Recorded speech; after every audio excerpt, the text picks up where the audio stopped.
Welcome back for another video. Today we're going to be talking about the winners and losers of the offseason. All right, the five biggest winners, five biggest losers. And we're going to start with the winners. At number five is the Baltimore Ravens.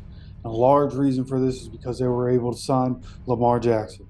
Not only were they able to re-sign Lamar Jackson to a long-term deal with no trade clause, mind you, so he's going to be a Raven for the foreseeable future. They also got Odell Beckham Jr. and they drafted Zay Flowers. So with the pieces that they're putting around Lamar, like everything is good right now. Hopefully that defense can perform better in 2023 than it did in 2022.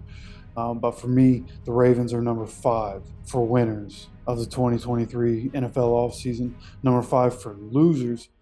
And I'll be honest, number five and number four in the losers are a little bit nitpicky. I think a lot of teams had a good offseason this year. There are really only three teams that I think got a lot worse this offseason.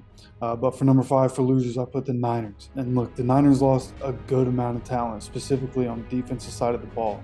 They made some signings to try to replace some of that production, but that 22 defense will look a lot different in 2023. There's also, once again, a question about the week one starter at quarterback, given Brock Purdy isn't likely to be ready for week one. All right, now, number four for winners of the 2023 offseason, Houston Texans. Between free agency and the draft, they were both huge wins for the Texans. Getting the future of the franchise by drafting CJ Stroud and Will Anderson Jr. was a massive move. Additionally, Stroud has much improved Texans offense around him. All the pieces that they were able to bring in that include guys like Robert Woods, Dalton Schultz, and Devin Singletary. Number four for losers, and again, this one is a little bit nitpicky, but it's going to be the New England Patriots. Mainly because they still have Mac Jones at the quarterback. They were unable to upgrade at that position. Over the course of his 2 years, has shown that he's average at best, but has to have an amazing cast around him, which is why I almost didn't put the Patriots here. I think most of their offseason was good, but being unable to upgrade that, again, I'm nitpicking here, but the Patriots were number four for losers for me in the 2023 offseason. Number three for winners, it's going to be the Detroit Lions. The Lions had one of the best offenses in the NFL in 2022, but have needed to upgrade the defense for years. They were finally able to do that in this offseason. And free agency went crazy getting guys for the defensive side of the ball, and did a great job doing so, specifically in their secondary. Getting guys like Cam Sutton, C.J. Gardner Johnson. Those guys are going to be major playmakers for the Lions defense. I think they did great in the offseason. They were able to draft Jahmyr Gibbs. They added David Montgomery to replace DeAndre Swift, who they traded, and Jamal Williams, who they let go to the Saints in free agency. Number three for losers in the 2023 offseason. This is where the nitpicking stops. This is an actual loser. It's going to be the Tennessee Titans. They've relied on Derrick Henry and a solid defense over the last few years, and that defense got significantly worse this offseason. The last couple offseasons they've lost some guys in free agency, but this offseason they lost a couple of really good football players, including David Long. So they're probably going to struggle against the run, in my opinion, in 2023.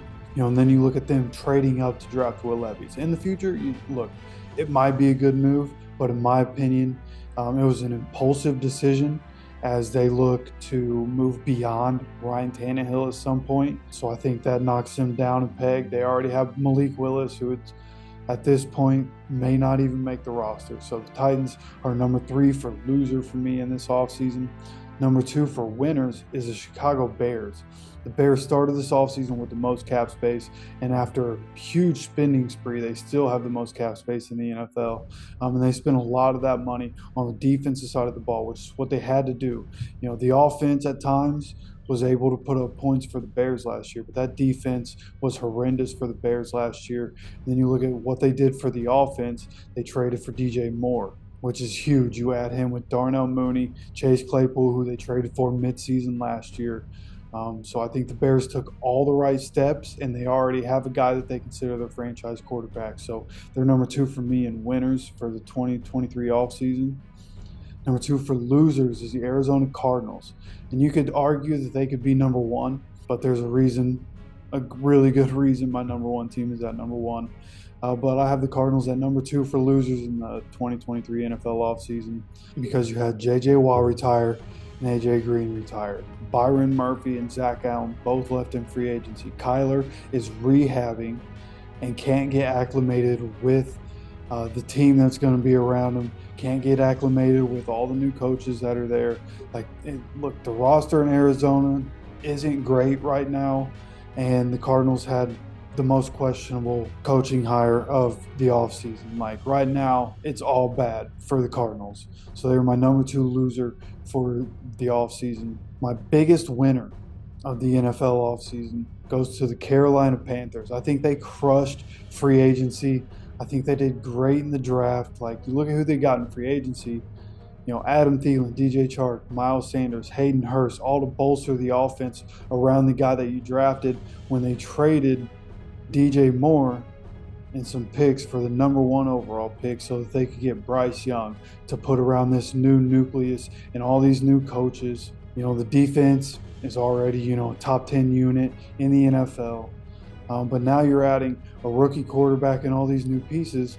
And the rookie quarterback has two former NFL quarterbacks and Frank Reich and Josh McCown to be his coaches. And he's teammates with Andy Dalton, who's been in the league for, 12, 14 years, something like that. So he has a lot of experienced quarterbacks to be able to learn from. And they put a lot of really good pieces around him. That defense is already talented. So I think the Panthers crushed this offseason. And they're my biggest winner of the NFL offseason. My biggest loser of the 2023 offseason is the Tampa Bay Buccaneers. And it's really for one main reason. That's the fact that they lost Tom Brady. You know what I mean? It's Tom Brady. Like, you lose somebody like him, you're automatically skyrocketing downward.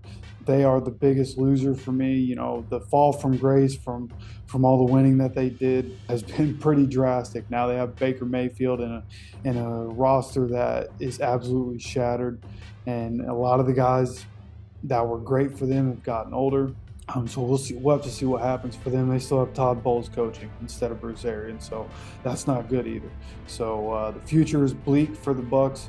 That's why they are down at number one as my biggest loser for the NFL season. I would like to know who you think is the biggest winner and loser for the NFL offseason. Let me know down in the comments. Don't forget to subscribe. Don't forget to keep coming back every day for more offseason content, and we'll see you for the next video.